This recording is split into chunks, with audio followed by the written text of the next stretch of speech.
And if all of you will go armed over the Jordan before the Lord until he has driven his enemies out before him, then when the land is subdued before the Lord, you may return and be free from your obligation to the Lord and to Israel, and this land will be your possession before the Lord. But if you fail to do this, you will be sinning against the Lord, and you may be sure that your sin will find you out. Build cities for your women and children, and pens for your flocks, but do what you have promised. The Gadites and Reubenites said to Moses, "We, your servants, will do as our Lord commands. Our children and wives and our flocks and herds will remain here in the cities of Gilead. But your servants, every man armed for battle, will cross over to fight before the Lord, just as our Lord says." Then Moses gave orders about them to Eleazar the priest and Joshua son of Nun, and to the family heads of the Israelite tribes.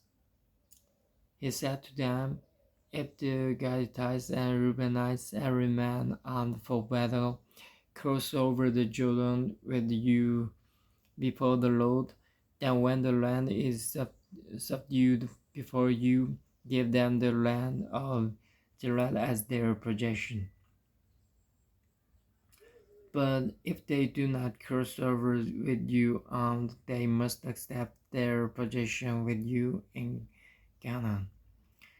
The Gadites and Reubenites answered, "Your servant will do what the Lord has said.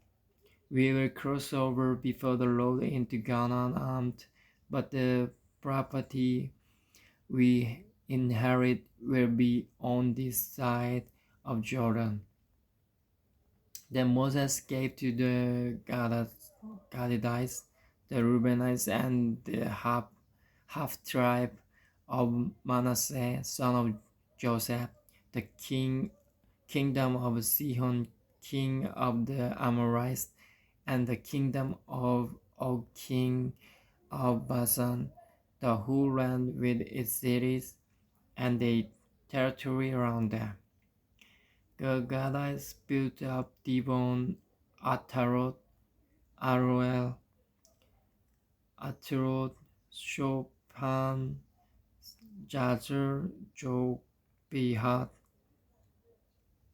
Beth Nimrah, and Beth Haran as fortified cities, and built pens for their flocks.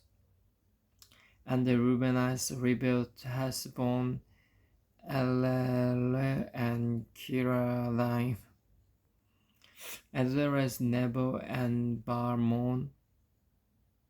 These names were changed, and Simma. They gave names to the cities they rebuilt.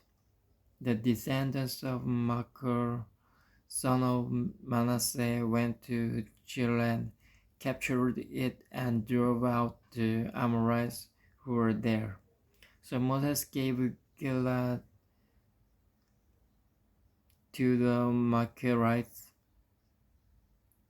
the descendants of Manasseh, and they settled there. Jar, descendants of Manasseh, captured their settlements and called them Havoth Jar. And Nobah captured Kenath and its surrounding settlements and called it Nobah after himself.